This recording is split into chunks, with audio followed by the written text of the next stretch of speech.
Lá em Ubintuba, que é essa pequena vila, esse pequeno vilarejo que é ali no município do lado de Vigia de Nazaré, era uma região dessas que não era uma cidade grande. As pessoas... Era uma comunidade de 110 famílias, só que as casas não eram coladas umas das outras como cidades. Porque, como eu falei, as pessoas queriam terra para viver. Então eram como se fossem pequenos sítios. Os sítios eram do lado da outra. Afastado, né? Então eram, tipo, tinha dezenas, às vezes centenas de metros de uma casa para outra, né? Só que aí que tá, quando o ataque acontecia, e os ataques aconteciam também dentro de casa. As luzes do lado de fora jogavam a luz... Eles não entravam, eles jogavam de fora pelas janelas? Tem relatos que entravam, mas eram bem mais raros. Mas que desgrama. E aí, o que acontece? As pessoas escutavam os ataques. Com as outras. Saía com arma. Mesmo longe. Imagina o desespero. Meu Deus. Mano, essa de Ubintuba foi algo que, assim, situação de filme de terror. As descrições são aterrorizantes. Porque você não tinha como se esconder dentro de casa e achar que estava seguro. Claro que não, porque eles vão vir, né? Eles vão entrar, eles vão chegar. E aí você tem essas pessoas que eram atacadas... Cara, o relato da Dona Beatriz... Eu cheguei a escutar um áudio dela, que infelizmente a Dona Beatriz chegou a falecer 1 ano antes da produção da série, né? Mas eu conversei com a neta e com os filhos, né? Ela falava que a galera tentava espantar de uma maneira... Da maneira como podia. Então algumas pessoas compravam rojão, armas de fogo, quando podiam, né? Ligavam rádio para ver se espantava. Então começava a gritaria dos ataques, as pessoas ligavam o rádio no máximo para falar, tamo aqui, sai daqui, batia a panela. No desespero para a parada ir embora. Em Colares, a situação foi de abandono da cidade. Muitas pessoas abandonaram a cidade.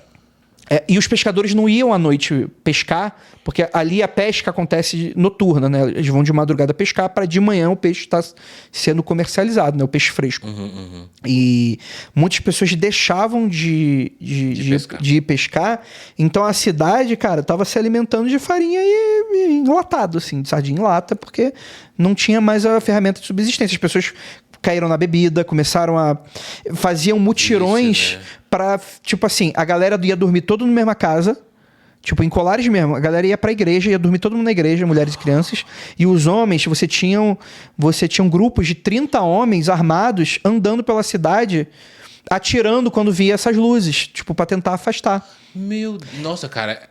Situação de terror mesmo. Essa situação é terror... apocalíptica. E é aí que chegam os militares, porque essa situação fica sustentável. É, claro. As pessoas indo dormir na igreja, o quê? Silent Hill? Então, né? aquele filme lá do Nevoeiro, do Stephen King, dormir né? no mercado. Meu, que desespero. Você falou agora esse das casas distantes, né? Nas regiões rurais ali. Meu, você imagina que terror... Porque você já tá numa casa rural, já é terror o silêncio, pra quem não é acostumado, né? E aí você ouve de longe alguém gritando, e aí você olha as luzes. Meu Deus. Essa região de Ubintuba é onde aparece pela primeira vez o nome chupa-chupa. Quando era chupa-sangue, aí a mídia convenciona-se ali, sai as primeiras notícias que o chupa-chupa é usado pela primeira vez. E você vê... E assim, gente... Eu não tô falando... Novamente, eu não tô falando isso porque eu tô querendo te vender uma história. Seria pavoroso pra mim estar na pele de alguém que desmascara uma história que é falsa. Mas eu estaria fazendo isso aqui se eu achasse que... Se eu descobrisse que seria isso nesse sentido. Mas a questão é que tá tudo isso documentado nos jornais. Aquelas pessoas existem. Eu tava cara a cara com aquelas pessoas depois de 50 anos. Foram pessoas que não... foram vender jornal, palestra, nem nada nesse sentido. Pessoas que nunca foram entrevistadas. Falaram, tal pessoa foi atacada. Tu vê a menção ela no jornal, mas ela mesma nunca foi entrevistada. Então a gente foi lá entrevistar pela primeira vez. Pessoas que deram entrevista no jornal há 50 anos e agora tem...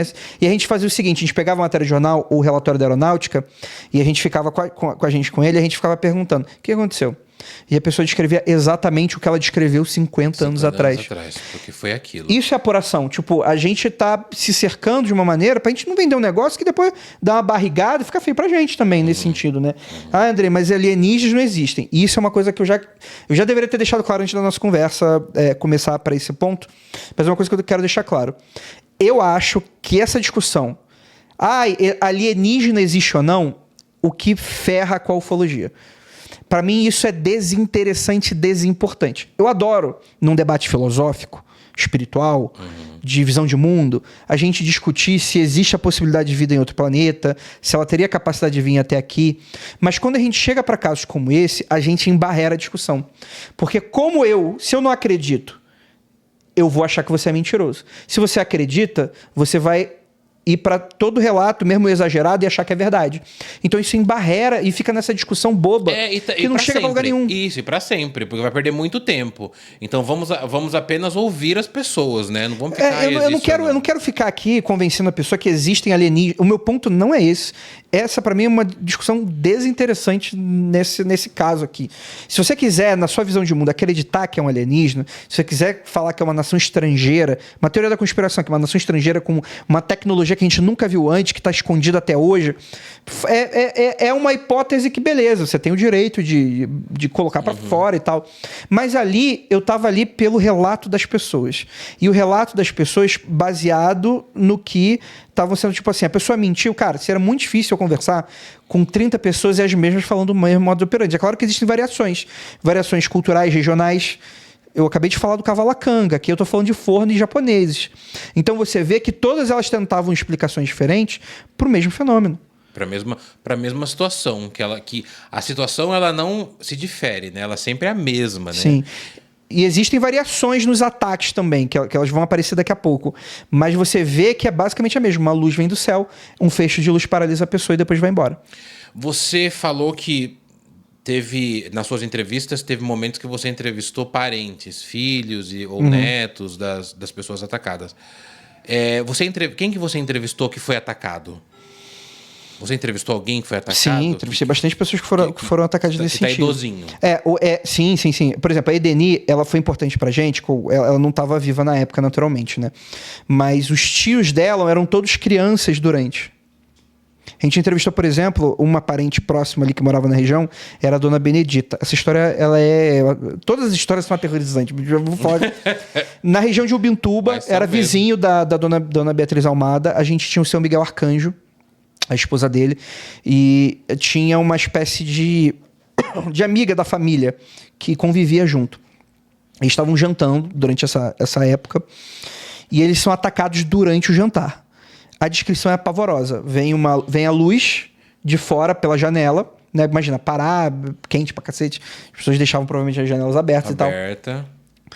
A luz projetava e as pessoas ficaram paralisados na mesa de jantar. O seu Miguel, a testemunha falou que ele agarrou a mesa de mão em garra, assim, de não conseguir se mexer. E quando a luz vai embora, todo mundo ali é atacado e a luz vai embora. Todo mundo? Nessa região de Ubintuba, por exemplo, não tem muito relato de queimadura, foi isso que eu notei. Tem regiões que tem relatos de queimadura, outros que não. Mas o modus operandi da paralisação é a mesma. Vem a luz, a pessoa paralisada, etc. O São Miguel Arcanjo desmaia, e ali a pessoa vê o que fazer. Eu entrevistei a amiga da família que estava no dia. E é de uma simplicidade. É uma senhora hoje de 80 e tantos anos, assim, né? Sofre de nanismo, inclusive. Eu conversei com ela, assim, cara, pé no barro, assim, na enxada, no terreninho dela. Ela trabalhando lá e você camisa vestidinho florido, puído. Não é uma pessoa de posses, não é uma pessoa... E até tem até uma dificuldade na fala, assim, no sentido... De comunicação, né? E ela descreve, e é muito interessante, assim, que ela fala... E chega até a ser engraçado, assim, que ela fala, não, ele aconteceu isso, e ele passou mal, e a gente passou alho, porque é aquela coisa, sabe, medicina popular, você passa alho no... Passa que é no bom, ferido, passa que é bom, passa que melhora. Eles contando, assim, o que aconteceu depois, porque no jornal não tem, né? E essa pessoa, por exemplo, tá na foto na época. Tá lá ela. Eu tava lá com aquela pessoa 50 anos depois. Então isso é muito impressionante. Aí ela fala que ela não foi atacada. Ela estava jantando. Ela estava jantando com eles. E ela fala que ela não é atacada, e isso é muito interessante. O que dá para se considerar o ataque? Ela fala que a luz chegou a pegar nela e o braço ficou amortecido. Eu considero um ataque. Ela não considera porque ela não caiu desmaiada. Então olha como é difícil esse caso. Entendi. Claro, a luz projeta. Pra mim é um ataque. Fifi pegou e parou, mas pra ela não, porque o ataque deve ter sido mais intenso pros outros. Pros outros. Aquilo é um ataque, né, na cabeça dela. Pra ela, não.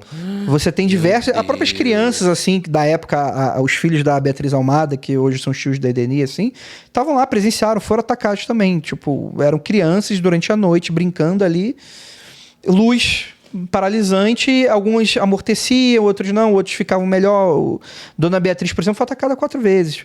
Você tem várias pessoas que eu fui conversando, por exemplo, a gente tem... E aí, pela cronologia, eu tô aqui em Ubintuba agora. Pra gente falar dos militares, a gente tem o prefeito de Vigia do Nazaré da época, que é o José Ildoni, vendo essa situação, ele falava, cara, chegava... Toda vez que eu falo cara, porque eu sou carioca, as pessoas não falavam cara alguma coisa, é que eu tô emulando... Mas eu falo cara também, falo muito cara. Ele falava, ô cara. Ele falava que vinha, pra tu ver a quantidade de pessoas, vinha pau de arara, tipo aqueles caminhões assim, lotados de pessoas desesperadas do interior pra vir falar com ele, prefeito, pelo amor de Deus, faz alguma coisa. Pessoas vinham porque lá não tinha cama, né? O pessoal dorme em rede. O pessoal vinha sendo carregado de rede. Pessoas atacadas, e ele ficava... O que eu vou fazer? Tipo, o que tá acontecendo?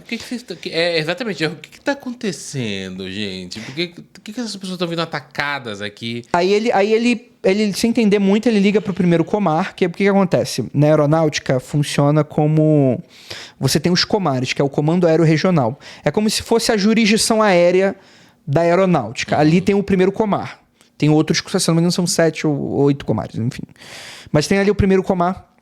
E José Ildoni liga pra lá, dá a entender que é o comandante ali do primeiro comar, ele fala, conta a situação, ele fala, fica tranquilo, dia seguinte a gente tá aí, horário tal, a gente vai bater aí.